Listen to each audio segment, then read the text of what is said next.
Randy is a top-notch attorney, graduate of the University of Pennsylvania Law School. Alliance Defense Fund contacted me and said, have you heard of Randy Wenger? And I said, well, I've heard the name. And they said, well, you need to connect with him because we believe he is uniquely anointed to do religious liberty, pro-family litigation, and you ought to get to know him. He lived not too far from the Pennsylvania Family Institute, and before we knew it, he came on board with us at an opportune time to help us with the policy initiatives, as well as litigation and establishing the Independence Law Center. So please welcome our attorney, Randy Wenger.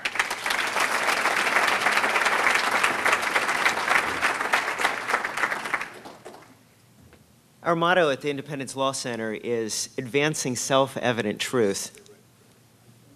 Sorry, I have problems staying with the microphone. Our motto is advancing self-evident truth. And it may strike you as odd, some of the things that we're talking about, like the sex education curricula. How could anybody allow such a curricula?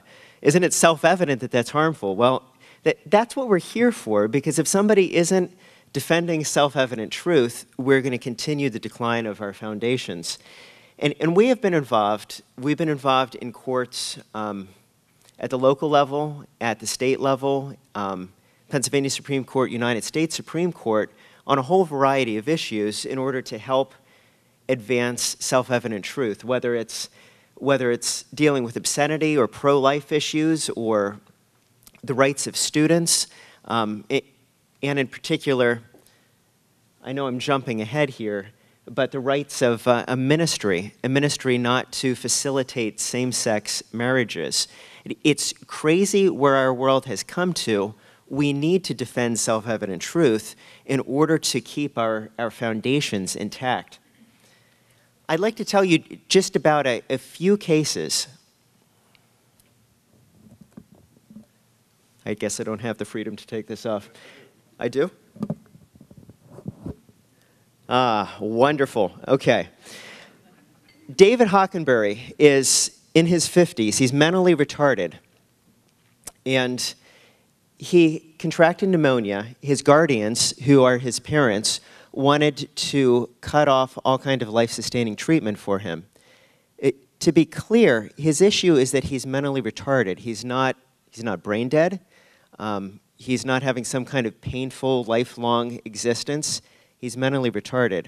His parents wanted to be able to cut off all kinds of treatment because he was better off dead.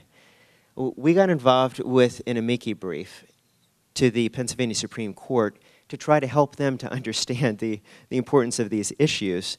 And the argument was just this past week. We're hopeful that the court will do the right thing, but it's important to have our arguments before judges because they're not always going to get the self-evident truth if it's not laid out to them in the fashion that they expect to hear it, which is in a cogent legal analysis.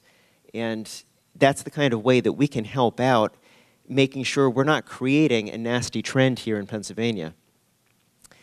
Joyner versus Forsyth County deals with prayers before county meetings in Jesus' name. A lot of people have problems with God's presence at public meetings, I suppose. And actually, Forsyth County lost in district court. It's now on appeal, and we are in the process of putting together an amici brief in that case to try to maintain the ability to pray at public meetings. We're also working with college and university speech codes, and you may think of universities as a place of a marketplace of ideas where students can talk about and think about whatever they want and explore whatever they want, and that is true so long as they're not exploring things from a conservative perspective, of course. So if they are talking about sexuality, homosexuality, gender identity, from a liberal viewpoint, that's great, that's celebrated, and that's diversity. But if it's from a conservative perspective, you can get expelled. So we are working, trying to get that shifted in our public universities. And if you happen to know any students that are at public universities in the state of Pennsylvania, I would love to chat with them because there are a whole host of bad policies out there. Armbruster versus Kavanaugh deals with a police officer who was disciplined. He was disciplined because he didn't follow orders, and you may say not following orders, that's a bad thing. He should be disciplined. The order he didn't want to follow was arresting some Christian, pro-life, pro-family demonstrators who came to a college campus to just speak the truth. He told his police chief that he was violating their constitutional rights by arresting them, and he now has his job in jeopardy. We lost that case before the district court, but it's on appeal. We're not giving up. We believe we will win. But I'd like you to have the opportunity to hear from Corporal Armbruster. I'm going to abide by that oath no matter what it costs me and no matter what the decision is here by the court. I will uphold my oath no matter what. And I thank you, Randy, for helping me. And I just want everyone to know how important it is that police officers have somebody they can go to when something like this occurs, when they're disciplined wrongfully, so that you know, we can do our job with fidelity, and that's what it's all about. I don't have a slide for the next thing that I'd like to talk about, but I'd like to fill you in something recent, because usually the battles that we need to fight don't come to us in a nice, timely way. They're just thrust upon us, and we need to fight. So recently we heard about a teen who was pressured by foster care agency, actually by the county agency in Philadelphia, to have an abortion. She wanted to have her baby. She was told that if she did not have an abortion, her other child would be taken away from her.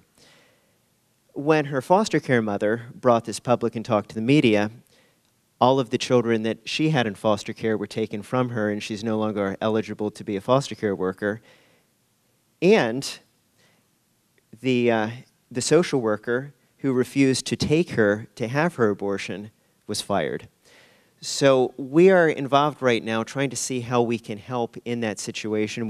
We've been in contact with the social worker, are planning to be in contact with the foster care mom, and do everything we can for the three of them to set things right. But we're there for you to try to push things in the right direction. We're also working in the legislature. I'm sure I'm running out of time. We've been playing a lot of defense. We'd like to be playing more offense. But we want you to know that we are here. We are doing good. Don't lose hope. You may look at the culture around you and say it's going to hell. God has pulled us back from the brink in the past. We serve the same God today, and I am hopeful that we are going to see change, positive change.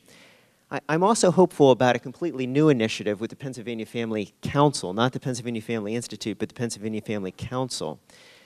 We're planning this year for the first time ever to be involved in elections in terms of actually trying to affect who is elected, putting money into advertising in races, connecting with people on issues so that they can see the difference between good candidates and bad candidates. And I don't know if you're like me, but looking at the world around me right now, looking at my country and looking at my state, I can vacillate between just utter despair